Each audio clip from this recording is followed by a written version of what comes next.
Je m'étais donné la contrainte d'un territoire, la dune du Pilat. Voici le résultat de mon travail. C'est un tirage au format 30 cm par 30 cm. J'ai choisi une emprise à l'échelle du 1/1500e, c'est-à-dire 15 cm sur la photo, représente 2500 cm en réalité, soit 25 mètres. Cette échelle laisse toute la place à la dune, car elle le mérite bien. La dune mesure 2,5 km de long pour plus de 500 mètres de large. Elle méritait au moins ça. Ce photomontage est réalisé à partir de clichés pris depuis un avion au mois d'août 2021. On était alors en pleine saison estivale et la dune recevait de nombreux explorateurs. La dune, si on y met les pieds, on s'y sent tout petit. On est entouré par l'immensité de cette étendue de sable, car ses dimensions sont colossales, si bien qu'on a l'impression d'être dans un désert. C'est précisément ce que j'ai voulu transmettre dans cette photographie, le sentiment d'immensité. Ce qui est fascinant à cette altitude, ce sont les motifs dessinés par le vent à la surface de la dune. Celui que vous avez sous les yeux est le résultat d'une œuvre unique. De la dune, je retiens donc l'immensité d'un désert posé à l'entrée du bassin d'Arcachon.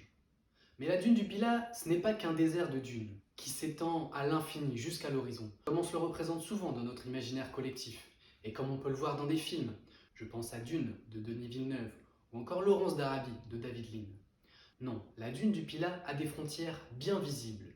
En fait, la dune du Pilat, c'est un morceau de désert à l'interface entre la forêt de la Teste à l'est et l'océan Atlantique à l'ouest.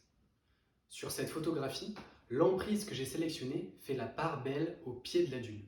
En effet, vous avez à gauche sur la photographie, côté océan, cette splendide courbe en S inversée qui marque l'interface avec l'eau. À droite, à l'est, se dessine une frontière bien plus irrégulière avec la forêt de la Teste de Buch, aussi connue sous le nom de Grande Montagne pour les intimes. Je vous l'ai dit, la photo date du mois d'août 2021, soit en pleine saison touristique. Ce cliché fourmille d'êtres humains. C'est un cliché vivant. En haut sur le cliché, on peut observer tout un tas de petits points noirs qui ressemblent ici à des fourmis. Ce sont bien des êtres humains. Et toutes ces fourmis sont rassemblées sur la partie nord de la dune, car c'est là qu'on passe la ligne d'arrivée une fois qu'on a réussi à gravir la montagne. C'est aussi à cet endroit que le spectacle grandiose s'offre à nous, comme une récompense après l'effort. Après avoir fait les derniers mètres en tête de dune, se présente devant nous un panorama somptueux, le banc d'Arguin, les passes à l'entrée du bassin d'Arcachon, l'océan Atlantique et le bassin. Et juste derrière nous, la grande montagne. Et vous, quelle est votre histoire sur la dune du Pilat ?